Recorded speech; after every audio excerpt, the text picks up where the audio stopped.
બોલો બોલો શ્રી મહાવીર સ્વામી ભગવાન કી જય. વંદિત સૂત્રનો સ્વાધ્યાય આપણે કરી રહ્યા છીએ. શ્રાવક પ્રતિક્રમણ સૂત્ર, શ્રાવક જીવનની અંદર, શ્રાવક વ્રતોની અંદર જે પણ આપણને અતિચારો લાગે છે તો એ અતિચારોની આપણે આ વંદિત સૂત્ર વડે માફી માંગીએ છીએ. તો આ સૂત્રની આપણે છઠ્ઠી ગાથા, બરાબર ને, કે પાંચમી ગાથા, કઈ ગાથાનો સ્વાધ્યાય કરીએ છીએ?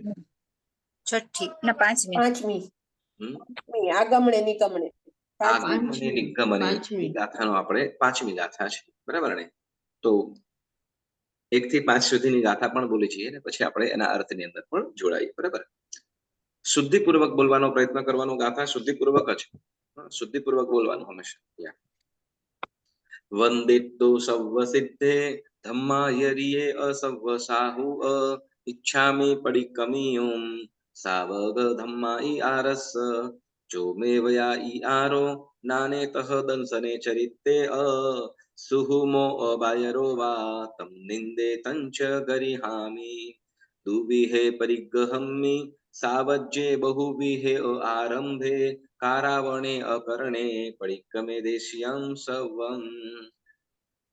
પછી ચંબંદમિંદ્યેહિ ચંબદ્દમિંદેહિમ ચઉહિમ કસાઇહિમ અપસથેહિમ રાગેણ વ દોષેણ વ તમ નિંદે તંચ ગરિહામી આગમણે નિગમણે ઠાણે ચંકમણે અણાભોગે અભિયોગે અનિયોગે પડિક્કમે દેશી સવમ. આ ગાથાઓની અંદર આપણે મંગલાચરણ પણ કર્યું, વળી એજન્ડા પર જણાવ્યું, અને ત્યાર પછી આપણે શ્રાવક જીવનની અંદર જે 2 પ્રકારના સાવધ્ય કાર્યો કીધા છે, બરાબર ને. 2 પ્રકારના પરિગ્રહ, 2 પ્રકારના પરિગ્રહ કીધા. તો 2 પ્રકારના પરિગ્રહ કયા કયા કીધા? કોઈને ખ્યાલ છે? સચિત અને અચિત. સચિત અને અચિત. એના સિવાય બાહ્ય અને અભ્યંતર. સચિત અને અચિત, આ 2 પ્રકારના પરિગ્રહમાં સચિત પરિગ્રહ કોને કહેવાય? અચિત પરિગ્રહ કોને કહેવાય? સચિત પરિગ્રહ એટલે ઢોર ને જે જીવ, જેમાં જીવ છે ને એ બધા ઢોર માણસો ને જે આપણે, ને અચિત પરિગ્રહ એટલે ધન પશુ દોલત, પક્ષી નોકર ચાકર, બરાબર ને. તો આ બધું શું છે? સચિત પશુઓ, જેમ પશુપાલન, બરાબર, હાથી ઘોડા ગાય ભેંસ આદિ જે પશુઓનું પાલન કરતા હોય તો એ સચિત અચિત, પરિગ્રહ. બરાબર. નોકર ચાકર, બરાબર. તો આ બધા સચિત પરિગ્રહમાં કહેવાય. અને અચિત પરિગ્રહમાં ધન દોલત, ઘર, સોનું ચાંદી. હા, સોનું ચાંદી, ઘર, દુકાન, જમીન, ગાડી આદિ જે છે એનો જે પરિગ્રહ છે એને શું કહેવાય છે? અચિત પરિગ્રહ, બરાબર. તો એ સચિત પરિગ્રહ અને અચિત 2 પ્રકારના પરિગ્રહ કીધા. પછી શું કહેવાય, બાહ્ય પરિગ્રહ અને અભ્યંતર પરિગ્રહ. આ કોને કહેવાશે? બાહ્ય પરિગ્રહમાં સચિત ને અચિત બંને આવી જશે. બંને આવી જાય, બરાબર. જે વાતો કીધી ને. અભ્યંતર પરિગ્રહમાં, અભ્યંતર પરિગ્રહમાં આપણે જે જોડવા જેવું છે એનું, જેમ કે લોભ ને જે કસાયો છે, ક્લેશ, કસાયો, રાગ, દ્વેષ અને પાપાચાર વગેરે જે સેવાય છે એ ભાવોને છોડવાનું, એને શું કહેવાશે? અભ્યંતર, બરાબર. અભ્યંતર. પાપો, બોલો, પાપો છોડવા જેવા છે કે લેવા જેવા છે? છોડવા જેવા. બરાબર. ગુણ છોડવા જેવા છે કે લેવા જેવા છે? લેવા. તો ગુણનો પરિગ્રહ ન થાય? ગુણનો પરિગ્રહ ભલે થાય, પણ એ આપણા આત્માને, ગુણમાં તો હર હંમેશા અસંતોષ રહેવું, કેવા ગુણ મેળવવો હંમેશા. તો એવી રીતે આપણે કીધું. પછી 2 પ્રકારના ભાવ કીધા. રાગ, 2 પ્રકારના રાગ કીધા હતા. ખ્યાલ છે? એક પ્રશસ્ત અને અપ્રશસ્ત, બરાબર ને. કસાયો પણ કીધા, બરાબર. કસાયો, અપ્રશસ્ત. ઇન્દ્રિયના ઉપયોગ ને કસાયો પ્રશસ્ત અને અપ્રશસ્ત 2 પ્રકારે કીધા, બરાબર ને. તો આપણને પાપ જે લાગે છે એ પ્રશસ્ત ઉપયોગ વડે લાગે છે કે અપ્રશસ્ત ઉપયોગ વડે લાગે છે? અપ્રશસ્ત. અપ્રશસ્ત ઉપયોગ. બરાબર. તો ધારો કે જીભ વડે આપણે કદાચ અપ્રશસ્ત ભાવોમાં પાપ કેવી રીતે બાંધી શકીએ? તો કેવી રીતે જીવનો પ્રશસ્ત ભાવ અને અપ્રશસ્ત ભાવ કાર્ય જણાવો. પ્રશસ્ત કાર્ય અને અપ્રશસ્ત કાર્ય ઉપયોગ જણાવો. ગુણોનું જે આપણે એના ગુણોને આપણે અનુમોદના કરીએ, એને વખાણીએ, એને પ્રશસ્ત કહેવાય. અને અપ્રશસ્ત જે નિંદા, કુથલી, કડવા વચન બોલવા, એ બધા અપ્રશસ્ત. બરાબર. ઇન્દ્રિયો ખાલી વડે. હા, મનોરંજન માટે. બરાબર. જે શું કહેવાય કે જે કોઈની નિંદા કરીએ કે અપલાપ કરીએ, ખાલી આમને વાતોચીતો કરીએ, બરાબર, તો એને અહીંયા અપ્રશસ્ત કીધું. બરાબર. પ્રશસ્ત એટલે તો જે પરમાત્માના ગુણગાન કરવા, સૂત્ર બોલવા, અથવા સૂત્ર બોલવા, વળી શું તો કે ઉપદેશ કરવો, કોઈને ધર્મ ઉપદેશ કરવો, તો એને શું કહેવાશે? પ્રશસ્ત. બરાબર. તો જે અતિચાર લાગે છે, દોષ લાગે છે, પાપ લાગે છે, પ્રશસ્ત વડે લાગે કે અપ્રશસ્ત વડે લાગે? અપ્રશસ્ત. બરાબર ને? ઓકે. તો હવે પ્રશસ્ત વડે. બરાબર. તો પાપ આપણે કેટલી રીતે બંધાય છે એની આપણે વાત કરી હતી. રસનેન્દ્રિય, સ્પર્શનેન્દ્રિય, પાંચ કોઈ પણ એક પાપ કેટલા અંદર બંધાય છે? 5 ઇન્દ્રિયો વડે. 5 ઇન્દ્રિયો વડે. 5 ઇન્દ્રિયો વડે. પછી 4 કસાય વડે. 4 કસાયો. ધારો કે હવે સમજો કે કોઈ એક પાપ ગમે તે હશે, તો એક પાપ ગમે તે, તો ટોટલ કેટલા એની અંદર બંધાય? 20 પ્રકાર. 5 ઇન્દ્રિયો ટાઈમ્સ 4 એટલે 20. કસાયો, 4 કસાયો. પ્રશસ્ત ને અપ્રશસ્ત 40. અને 20 ટાઈમ્સ 2 40. 40 થશે. કેટલા? પ્રશસ્ત ને આ ખાલી અપ્રશસ્ત ની અંદર. બરાબર. પ્રશસ્ત ગણીશું તો 80 થઈ જશે. પ્રશસ્ત ગણીશું તો, પ્રશસ્ત અને અપ્રશસ્ત ગણીશું તો 80 થઈ જશે. બરાબર. અને એમાં પણ પાછા આમાં કોઈ કર્મગ્રંથના 11 આપણે કર્મગ્રંથ ની અંદર કસાયો કેટલા પ્રકારના આવે છે? 11 પ્રણામ છો કે ગુમ? તો એમાં 16 કસાયો પણ આવે. કસાયો છે ને તો 16 કસાય પણ થઈ જાય. બરાબર. 16 અને એના પછી આગળ ડિટેલમાં જઈએ તો કે 64 થઈ જાય. કેટલા? 64 એટલે 40 ને આપણે 40 છે તો 40 ને આપણે 64 વખત 40 ટાઈમ્સ 64 કરીએ તો કેટલા થઈ જાય? તેમ પણ વધતું જાય. પણ અત્યારે એનું આપણે પ્રયોજન નથી. અહીંયા જે પ્રમાણે કીધું છે એ જ રીતે આપણે સમજાવવાના પ્રયત્ન કરીએ. કેમ કે અનંતાનુબંધી, અપ્રત્યાખ્યાન, પ્રત્યાખ્યાન અને સંજલન, આમ 4 પ્રકારના કસાયો કીધા. પછી એમાં પણ વળી પાછા ઉત્તરભેદ કરીએ તો 64 ખાલી કસાય ના થઈ જાય. તો 80 ટાઈમ્સ 46 64 કેટલા થઈ જાય?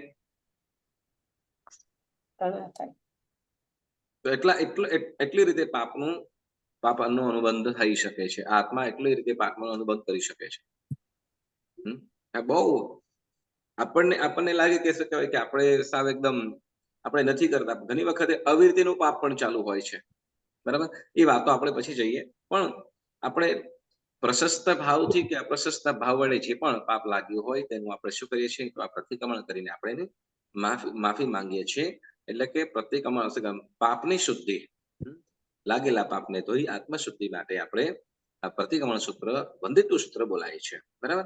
તો હવે ત્યાર પછી ગાથા નંબર 5મી. બરાબર ને? આગમણે નિગમણે, આગમણે નિગમણે ઠાણે ચંકમણે અણા ભોગે. હવે કે જે પહેલું શું કહે છે? તો કે આવતા જતા આપણે ઈર્યા પછી કે રસ્તાની અંદર આપણે આવતા જતા હોઈએ તો એની પહેલી માફી માંગવામાં આવે છે. પહેલા બધાની સાથે મિચ્છામી દુક્કડમ, કેમ કે ગઈ વખતે તમને એમ કીધું કે સમ્યક્ત્વ માટેની છે. એટલે સમ્યક્ત્વ માટેની આ 2 ગાથાઓ સલંગ તો જણાય છે, પણ ખાસ આવતા જતાની અંદર. આવતા જતા એટલે કોઈ મિથ્યાત્વ સ્થાનેથી પ્રાપ્ત થતા અથવા નથી જવાનું એવા માર્ગે આવતા જતા આપણાથી કોઈ પણ પ્રકારે આપણને પાપ લાગ્યું હોય, અતિચાર લાગ્યું હોય, તો એનું અહીંયા માફી માંગે છે. બરાબર. તો શું કે છે? આગમણે. શું કે છે? આગમણ એટલે આવવું. બરાબર. બહારના ક્ષેત્રમાંથી બહાર ક્ષેત્ર અંદર આવવું એટલે આગમન. નિગમન એટલે તો કે રહેલા ક્ષેત્રમાંથી એક ક્ષેત્ર છોડીને બહાર જવું, તો એ નિગમન. બરાબર. તો આગમણે એટલે એક ક્ષેત્રમાં આવવું અને એક ક્ષેત્રમાંથી જવું. આગમણે નિગમણે. પછી કે છે ઠાણે, ઠાણ એટલે સ્થાનમાં આવવું અને જવું. પછી ચંકમણે, ઠાણે સ્થાનની અંદર ઉભા રહેવું. જે સ્થાનની અંદર ક્યાંકથી આવ્યા તો અહીંયા ઉભા છીએ ને, અને અહીંયાથી પણ ક્યાંક જઈશું એટલે આગમન. બરાબર, આગમન થયું, સ્થાનની અંદર આગમન થયું, અને પાછું એ સ્થાનની અંદરથી ગયા પણ, એટલે શું કે નિર્ગમન, નિગમને. પછી તો એના એ સ્થાનની અંદર ચંકમણ એટલે આમ તેમ ત્યાં ને ત્યાં ફરતા, હાલતા, આમ ને આમ ત્યાં હાલતા ચાલતા ફરતા. બરાબર, એટલે આગમન નિગમન, ઠાણે ચંકમણે. પછી કે છે અણા ભોગે. બરાબર, શું કે છે અણા ભોગે. અણા ભોગે એટલે આપણે અણથના ભોગે એવું આવે છે. પછખાન કરીએ તો એમાં અણા ભોગ એટલે તો કે ઉપયોગ રહિત. અણા ભોગ એટલે ભૂલથી આવતા જ આવી ગયા. બરાબર, ભૂલથી આપણાથી આવી ગયું છે, આ ઉપયોગ ન રહ્યો. આ ખાસ મિથ્યાત્વ સાથેના પણ, એટલે મિથ્યાત્વિક ક્ષેત્રની અપેક્ષાએ પણ આ અહીંયા આ સંલિગ્ન થાય છે, કેમ કે આના પછીનો તરત જ સમ્યક્ત્વ સંબંધીની વાતો આવે છે. બરાબર, એટલે આગમણે નિગમણે પછી ઠાણે ચંકમણે એટલે મિથ્યાત્વના એક ક્ષેત્રની અંદર ત્યાં આટા ફેરા કરતા. બરાબર, હવે અહીંયા બે રીતે કે અણા ભોગે. બરાબર, અણા ભોગે એટલે ભૂલથી, ઉપયોગ વિસરી ગયા એટલે ઉપયોગ ન રહ્યો. ભૂલથી, ભૂલી જવાથી કે ભાઈ આ કયું ક્ષેત્ર છે ખ્યાલ ન આવ્યો. બરાબર, પછી કે છે અભિયોગે. અભિયોગ એટલે આગ્રહના કારણે. અભિયોગ એટલે આગ્રહના કારણે. હવે ઘણી વખત એવું થાય અભિયોગ અને અભિયોગ ઘણા બધા પ્રકારના કે છે.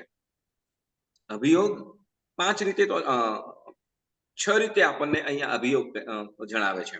બરાબર, તો અભિયોગ એટલે શું એની વાત કરીએ તો પેલા કે છે અભિયોગ એટલે તો કે આગ્રહથી, દબાણ પણ હોય. બરાબર, જેમ કે રાજાનો આદેશ હોય. બરાબર, રાજાનું દબાણ હોય. બરાબર, રાજાના દબાણથી કોઈ પણ પ્રકારનું કામ કરવું પડે, કોઈ પણ પ્રકારનું કામ કરવું પડે, એટલે જેમાં પાપ રહેલું છે, જે પોતાની ઈચ્છા નથી, પોતાને ખ્યાલ છે કે મારે નથી કરવું, પરંતુ છતાં એ રાજાની આજ્ઞા છે, રાજાનું દબાણ છે. બોલો, રાજાનું દબાણ છે ને ન કરે તો સજા મળે. બરાબર ને, સજા, મોટી સજા મળે. બરાબર, એટલે કે રાજાના આદેશથી, રાજાની આજ્ઞાથી. પછી કે છે ગણાભિયોગ. યાદ રાખજો, પેલો રાજાભિયોગ. કયો? રાજાભિયોગ. પછી બીજો છે ગણાભિયોગ. ગણ એટલે જો ઘણા બધા લોકો કહેતા હોય, બરાબર, ઘણા બધા લોકો કહેતા હોય, પરંતુ એક રાજા એમ કહી દે કે ભાઈ શું કહેવાય કે તમે ગમે તેમ કરે, એક બાજુ સારો દરબાર, પૂરો દરબાર હોય ને એક બાજુ ખાલી રાજા હોય. બરાબર, તો રાજા કહી દીધું કે ભાઈ આ તમારે નથી કરવાનું. બરાબર, તો બાકી આ કરવાનું એમને છે નહીં, એટલે શું તો કે બાકીના બધાને ચૂપ થઈ જવું પડે, પછી આગ્રહ ન કરી શકે. બરાબર, પણ અહીંયા બને એવું કે શું તો કે રાજાનો ગણાભિષેક, ગણાભિયોગ એટલે તો કે લોકોના ઘણા આગ્રહથી, લોકો એટલે પરિવારજનો પણ હોઈ શકે, પડોશીઓ પણ હોઈ શકે, અને ઘણા બધા લોકો પણ હોઈ શકે. એટલે એના આગ્રહથી કોઈ કામ કરવું પડે તો એને શું કહેવાય? ગણાભિયોગ. ગણ એટલે સમૂહ, ગણ એટલે સમૂહ. ગણ એટલે જેમ શું કહે જણ ગણ એમ કે, જણ ગણ એટલે મનુષ્યનો સમૂહ. પ્રજા શું કહેવાય, કોઈ પણ જ્યાં ગણ શબ્દ આવે ત્યાં ઘણા બધા ભેગા થતા હોય. બરાબર, તમને કહે છે ઓલું ખ્યાલ છે ગણપતિ? ગણપતિ એટલે કોણ? જે ગણ છે, સમૂહ છે, લોકોનો સમૂહ છે, એનો જે રાજા છે તો ગણપતિ કહેવાય. બરાબર, ગણ એટલે લોકોનો સમૂહ. તો એવી રીતે ઘણા બધા લોકોનો આગ્રહ હોય, ન છૂટકે પછી કરવું પડે. બરાબર, પેલું કીધું રાજાભિયોગ, પછી કીધું ગણાભિયોગ. બરાબર, ગણ અભિયોગ એટલે ઘણા લોકોના કહેવાના કારણે, આગ્રહથી, કહેવાના કારણે આગ્રહ હોય, આગ્રહના કારણે કોઈ કામ કરવું પડે. પછી કે છે બલાભિયોગ. બલાભિયોગ એટલે તો કે બળ, અને અભિયોગ એટલે તો કઈ બળવાન વ્યક્તિ છે, કોઈ વધારે બળવાન છે તો એના દબાણથી કરવું પડે. વધારે બળવાન છે તો એ બળવાન વ્યક્તિના દબાણના કારણે એને કોઈ કાર્ય કરવું પડે છે, નથી કરવા જેવું, બરાબર, નથી કરવા જેવું પણ ન છૂટકે કરવું પડે, તો એને કે બલાભિયોગ. પેલો કયો કીધો? રાજાભિયોગ. રાજાભિયોગ. બીજો બોલો જલ્દી ફટાફટ. ગણાભિયોગ. ગણાભિયોગ. અને ત્રીજો કે બલાભિયોગ, એટલે કે બળથી વધારે હોય. હવે બળ ખાલી માત્ર શરીરથી જ નહીં, સત્તા પાવર વાળો પણ હોય કે નહીં? બોલો, આપણને શું કહેવાય કે ભાઈ પોલીસ વાળો ઉભો રાખે, ઉભો રહી જા, શું કરવું પડે? ભાગ્ય તો શું કરે? ગોળી મારે. અને શું કહેવાય કે ભાઈ ચાલો લઈ જાવ, એટલે શું કે આ બે રીતે ગમે તે હોય છે, એટલે બલાભિયોગ. સત્તા પણ હોય, આ સત્તા પણ એક પ્રકારનું બળ એમ કીધું છે અહીંયા, બરાબર. પછી કે છે દેવાભિયોગ. કયો? ચોથો છે દેવાભિયોગ, એટલે દેવતાઓના દબાણના કારણથી, દેવતાના દબાણથી કોઈ કામ કરવું પડે તો એ પણ બરાબર. દેવો દબાણ કરે, કરાવે? દેવો દબાણ કરે કે ના કરે? કરે. ઘણી વખત શું કહે, તમે આ શું કહેવાય, આપણે શ્રેણિક મહારાજાની વાત તમને કદાચ ખ્યાલ હશે. શ્રેણિક મહારાજા તો રાજા હતા ને, પરંતુ છતાંય શું તો કે એમને જયારે ચિત્રશાળાનું નિર્માણ કરવું હતું તે વખતે કોઈ દેવ હશે ત્યાંનો, તો એ કહે છે શું કે તમે જ્યાં સુધી મને, એટલે બધું કાર્ય 2-3 વખત કરાવે, આખી ચિત્રશાળા પૂરેપૂરી થવા બાદ બીજા દિવસે તો ઉદ્ઘાટન કરવાનું હોય, ચિત્રશાળા ખુલ્લી મૂકવાની હોય, ત્યાં તો રાત્રિના સમયની અંદર બધું ભેદાન થઈ ગયું હોય. 2-3 ફેરે કર્યું, ત્યાર પછી ખ્યાલ આવ્યો શું તો કે દેવ દ્વારા આ બધું કરવામાં આવે છે, દેવ કરી નાખે છે. અને શું તો કે એને કે 32 લક્ષના પુરુષની બલિ જોઈએ છે, બરાબર. વળી હાલ આપણે ધવલ શેઠના જીવનની અંદર પણ આપણે જોઈએ છે શું તો કે કોઈ 32 લક્ષના પુરુષને બલિ આપો. વળી અનેક રીતે શું કહેવાય કે દેવના કથનથી અત્યારના સમયની અંદર પણ આવું બધું થતું હોય છે, બરાબર. ત્યારે પહેલા પણ હતું, અત્યારે પણ છે. તો આ એને શું કહેવાય છે? દેવાભિયોગ. શું કહેવાય છે? દેવાભિયોગ. એટલે તો કે દેવોના દબાણ છે, દેવોના દબાણથી કોઈ કામ કરવું પડે, બરાબર ને. પછી કે છે ગુરુ અભિયોગ. કોણ? ગુરુ અભિયોગ, બરાબર. હવે ગુરુ અભિયોગ એટલે તો કે માતા પિતા વડીલજનો, માતા પિતા અને વડીલજનોના દબાણથી કોઈ કામ કરવું પડે.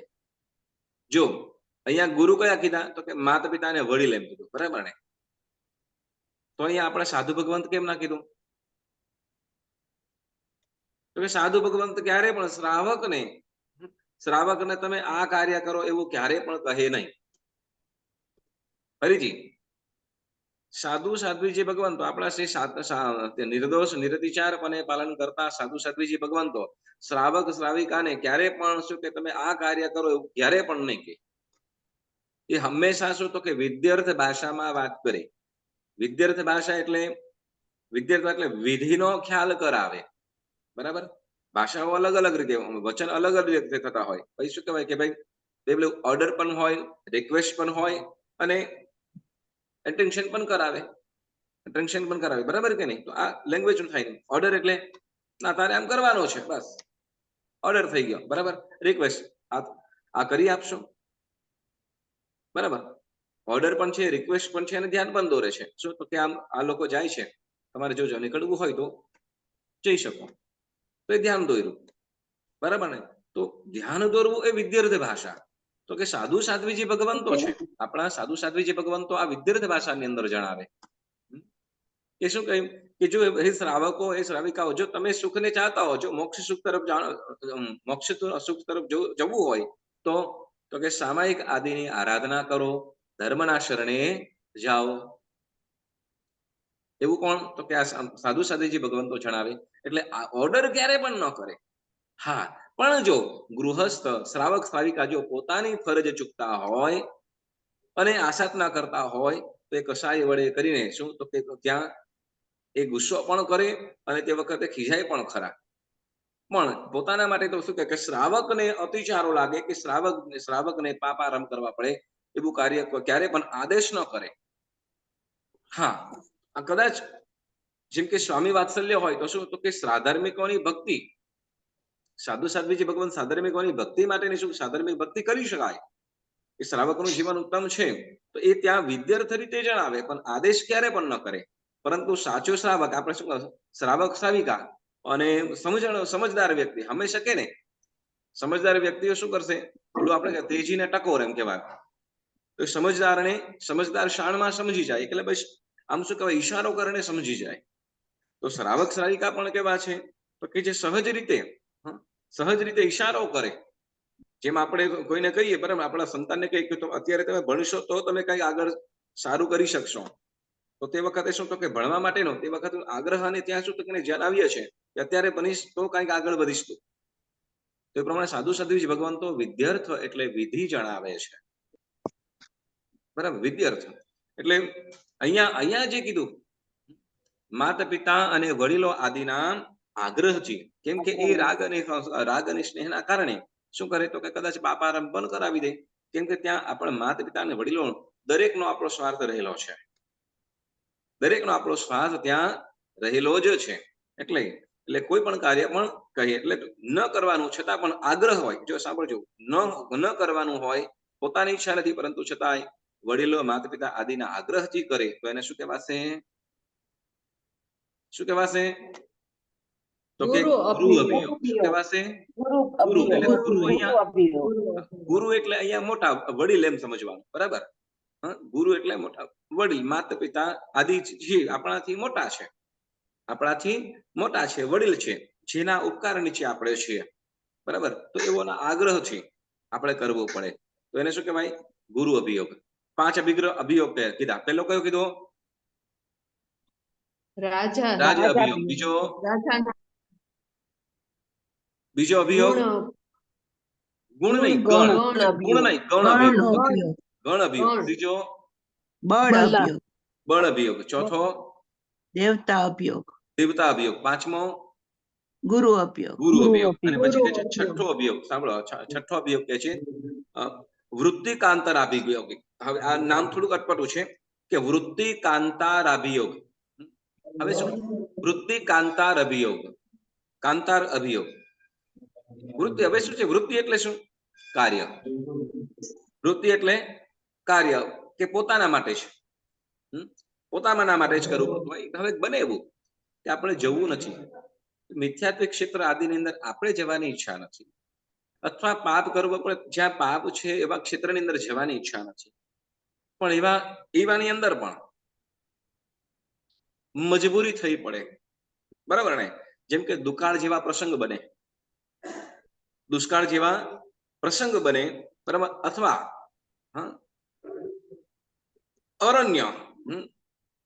અરણ્ય વગેરે સ્થાનોમાં સર્વથા નિર્વાહનો અભય હોય, એટલે શું કહેવાય કે જ્યાં આવે અરણ્ય જેવું સ્થાન એમ કીધું કે જ્યાં શું કહેવાય કે જીવનની શું કહેવાય જ્યાં જીવન જેવું છે નહીં, જ્યાં જીવન જીવવું અશક્ય બનેવું છે, બરાબર. એટલે સર્વથા નિર્વાહનો અભાવ એટલે શું તો કે જીવન જીવી શકાય એવું નથી ત્યાં.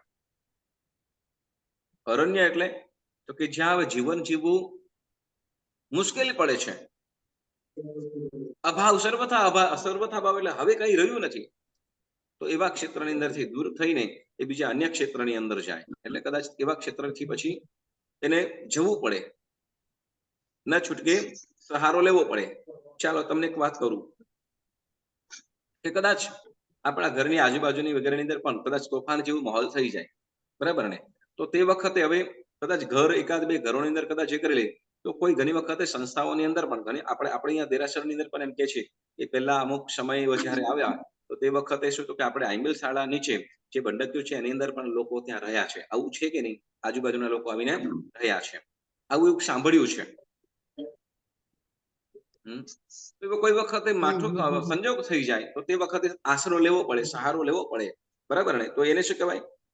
અને તે વખતે ન કરવાનું નથી પણ છતાંય કરવું પડે, જેને કહેવાય આપણે શું તો કે સિચ્યુએશન એવી થઈ ગઈ, છૂટકો નથી. નો અધર એના ઓપ્શન્સ, બીજું કોઈ ઓપ્શન્સ નથી. તો તે વખતે તો એવી રીતે કરવું પડે તો શું કે એનું પણ અહીંયા શું કહેવાય છે કે માફી મંગાઈ જાય છે, બરાબર. એટલે આ 6 પ્રકાર, એટલે આ વૃત્તિકાંતાર કીધું. શું કીધું? વૃત્તિકાંતાર અભિયોગ. તો વૃત્તિકાંતાર અભિયોગ આ 6 પ્રકારના અભિયોગથી કદાચ એ ત્યાં આવવું જવું પડે, ત્યાં ઉભા રહેવું પડે, તો એને શું કરીએ છીએ? અહીંયા માફી માંગીએ છીએ. બરાબર? એટલે આગમણે, નિગમણે, ઠાણે, ચંકમણે, અણાભોગે. અણાભોગે એટલે ભૂલથી, અને અભિયોગ એટલે આ 6 પ્રકારના જે અભિયોગ કીધા. પછી કે છે, હવે કે છે નિયોગ. અભિયોગ્ય નિયોગે. અભિયોગેય નિયોગે. હવે નિયોગ એટલે તો કે નિયુક્તિ કરી, ડ્યુટી સોંપી. રાજાએ કે કોઈ વ્યક્તિ હોય, બરાબર ને, પછી કદાચ કોઈ જગ્યાએ કામ કરતા હોય કે રાજ દરબારનું કામ હોય કે માલિકનું, અને એને ત્યાં જ ફરજ સોંપી. એ નથી કરવા જેવું, પણ એની ફરજ ત્યાં સોંપી કે તારે અહીંયા આ કાર્ય કરવાનું છે, ત્યાં તારે કાર્ય કરવાનું છે. બરાબર? હવે નિયુક્તિ એટલે હવે ન છૂટકે, કરવાની ઈચ્છા ન હોય છતાં પણ શું થાય? ફરજના કારણે શું એને ડ્યુટી આપી છે, ડ્યુટી સોંપી છે, ડ્યુટી સોંપી છે. જેમ શું કહેવાય કે ભાઈ, જેમ કદાચ સરકારીની અંદર આપણે જોઈએ કે કદાચ ઓલા પોલીસ જે ફરતા હોય બિચારા, શું એ લોકોને કઈ ગમતું હોય કે એ લોકો ચાલતા ચાલતા એમને ફરે? પણ એની ડ્યુટી છે, કરવું પડે. બરાબર ને? એટલે શું તો કે આપણે જે નથી કરવાનું, પણ એની અંદર શું તો કે ડ્યુટી સોંપી છે. નિયોગે એટલે નિયુક્તિ કર્યું છે, ડ્યુટી સોંપી છે, ફરજ સોંપી છે. અભિયોગે નિયોગે. તો એ રીતે કરતા કોઈ પણ પ્રકારે અતિચાર સેવાયા, અતિચાર લાગ્યા હોય તો એનું શું કરીએ છીએ? અહીં માફી માંગીએ છીએ. આ ખાસ મિથ્યાત્વ ક્ષેત્રને અનુલક્ષીને આ બધી વાતો કહેવામાં આવે છે. મિથ્યાત્વ સ્થાનની અંદર આવતા જતા, ત્યાં ફરતા, ભૂલથી આવતા જતા ફરતા, વળી અભિયોગે, ભૂલથી અનાભોગે. અભિયોગે એટલે તો કે કેટલાક કારણોસર રાજાનું દબાણ, લોકોનો આગ્રહ, દેવોનું દબાણ, માતા પિતા વડીલોનું આગ્રહ, બરાબર, એ લોકોનું દબાણ હોય, કોઈ વધારે બળવાન હોય એનું દબાણ હોય, વળી રાજાએ ફરજ સોંપી. તો એ બધું શું કરીએ છીએ? તો કે આ વંદિતુ સૂત્રની અંદર આપણે શું કરીએ છીએ? માફી માંગીએ છીએ. કે એ રીતે અહીંયા આપણે માફી માંગીએ છીએ. બરાબર? વંદિતુ સૂત્રની આ 5મી ગાથાની અંદર ખૂબ સુંદર રીતે આપણને અતિચારો જે લાગે છે તો એની આપણને અહીંયા માફી મંગાવે છે. અને હવે ત્યાર પછી આપણે ગાથા નંબર 6 ની અંદર સમ્યક્ત્વની અંદર જે દૂષણો છે, જે આપણે નાણમ્ય સૂત્રમાં પણ આપણે શીખી ગયા છે, ભણી ગયા છે, અને સંકેતના 67 બોલની અંદર, સ્વાધ્યાયની અંદર પણ આપણે જે સમ્યક્ત્વના જે દૂષણ કીધા એ વાતો પણ આની અંદર આ ગાથાની અંદર આવે છે. શંકા કંખ વિગિચ્છા પ્રશંસતઃ સંથવ પુલિંગીસુ સંમતસ્સ ઈયારે ગાથાની અંદર. બરાબર? તો આ ગાથાનો અર્થ આપણે આવતી વખતે લઈશું. શંકા, ચાલો ને આપણે ટૂંકમાં લઈ લઈએ. આપણે આ બહુ સુંદર રીતે બધું સમજ્યા છે. બરાબર ને? તો આપણે આ શંકા કંખ વિગિચ્છા ગાથાની આપણે સાવ સંક્ષિપ્તની અંદર જોઈ લઈશું. બરાબર? શંકા એટલે શું? શંકા કરવી, ડાઉટ કરવો. શંકા કરવી. કોના ઉપર શંકા કરવી? જીનેશ્વર ભગવાનના વચન ઉપર શંકા કરવી. આકાંક્ષા એટલે ઈચ્છા કરવી. હા, શું ઈચ્છા કરવી? તો કે અન્ય મતની, અન્ય ધર્મની, જીનેશ્વર પરમાત્મા સિવાય અન્ય મતની, અન્ય દેવદેવીઓની ઉપાસના કરવી અને એની ઈચ્છાઓ કરવી, તો એ આકાંક્ષા હોય. પછી વિજિગીચ્છા એટલે ધર્મના ફળની ઈચ્છા કરવી. સાધુ સાધ્વી ભગવંતોના વસ્ત્ર પાત્ર આદિ મેલીન હોય તો એની દેખીને આપણે દુર્ગંધ ભાવ આવે. એના સિવાય બીજું ધર્મના ફળ વિશે સંદેહ કરવો. બરાબર ને? હું આ ધર્મ આરાધના કરું છું, એનું મને ફળ મળશે કે કેમ? પછી પુલિંગીસુ એટલે મિથ્યાત્વની પ્રશંસા એટલે પ્રશંસા કરવી. કોની પ્રશંસા કરવી? જીનેશ્વર પરમાત્માની પ્રશંસા કરવી કે સામાયિક કરે એની પ્રશંસા કરવી? અન્ય ધર્મની પ્રશંસા કરવી. બરાબર ને? પછી પ્રશંસા કરવી. મિથ્યાત્વની પ્રશંસા કરવી. પછી તહ સંથવો પસંસહ તહ સંથવો પસંસતઃ સંથવો એની એના પરિચયમાં આવવું, સંગાત કરવો, એનો પરિચય સંગાત કરવો, એનો પરિચય કરવો. પુલ્લિંગી શું? મિથ્યાત્વ. પુલ્લિંગી શું એટલે મિથ્યાત્વ, બરાબર. લિંગી એટલે મિથ્યાત્વ. તો મિથ્યાત્વ વિકરણ પ્રશંસા કરવી, એનો સત્વારો કરવો, બરાબર. તો આ બધું જ શું કરે છે? તો કે સમ્યક્વના દૂષણ છે. સમ્યક્વની અંદર આપણને અતિચાર લગાડે છે. કારણ અતિચાર લગાડવું સમ્યક્વની અંદર કેમ? તો કે સમ્યક્વની અંદર આપણને જો સમ્યક્વ હોય, બરાબર ને, તો અન્ય તરફ આપણને રુચિ ન થાય, બરાબર. એટલે જ્યાં ખોટું છે તો ખોટાથી દૂર થવું, જ્યાં ખોટું છે, મિથ્યા છે, એનાથી દૂર થવું. કેમ? તો કે જેમ કહેવાય ને કે ભાઈ શુદ્ધતા હોય, શુદ્ધ હોય તો શુદ્ધની અંદર જો થોડું ઘણું પણ મલિન આવી જાય તો શું થાય? જેમ તમને કીધું તું મેં એક વખત આપણે વાત કરી હતી, ભાઈ શું કહેવાય કે એક કટોરું ખીર હોય, એમાં એક ટીપું ઝેર હોય તો શું થાય? તો એ ઝેર જ થઈ જાય, ઝેર થઈ જાય. કેમ? ખાલી એક જ ટીપું છે, આખું કચોળું ભરેલું તો ખીર છે, પણ ઝેરનું શું કારણ કરે કે છે? ઈ આપણે બધાને અસર કરે અસર કરે, થાય. બરાબર ને. અસર કરે એટલે તો કે શું? તો કે અંતે ઝેરનું કામ કરી દે. ખીર ભલે ગમે, બસ. તો અહીંયા એ જ છે શું? તો કે જેમ જેમ શું કે મિથ્યાત્વ છે શું? તો કે ધીરે ધીરે સમ્યક્વથી પતિત કરી દે છે. એટલા માટે શું? તો કે એનાથી દૂર રાખવા માટે, એનાથી દૂર રહીએ એ માટે અતિચાર કરીને ત્યાં કદાચ થઈ ગયું તો તે વખતે અહીંયા પ્રતિક્રમણ કરી માફી માંગી આપણે એ લાગેલા અતિચારની શુદ્ધિ કરવાની છે, બરાબર. તો અહીંયા શંકાકંખ આગમને નિગમને અને શંકાકંખ વિવિચ્છા ભેગા થાઓ આપણે જોઈ. તો આજનો સ્વાધ્યાય આપણે અહીંયા સ્થગિત કરીએ અને હવે પછી જેમને પણ ગાથા દેવાની છે એ લોકો ગાથા દેવાની છે. તો આજનો સ્વાધ્યાય કરતા કોઈ પણ જીનાતને લાસ્ટ ટાઈમ વાર્તા કરવાની હતી. તો મનવચન કાયાથી હું એ જ કહેવા જતી હતી. ચોરી કહેવાના હતા તમે. હા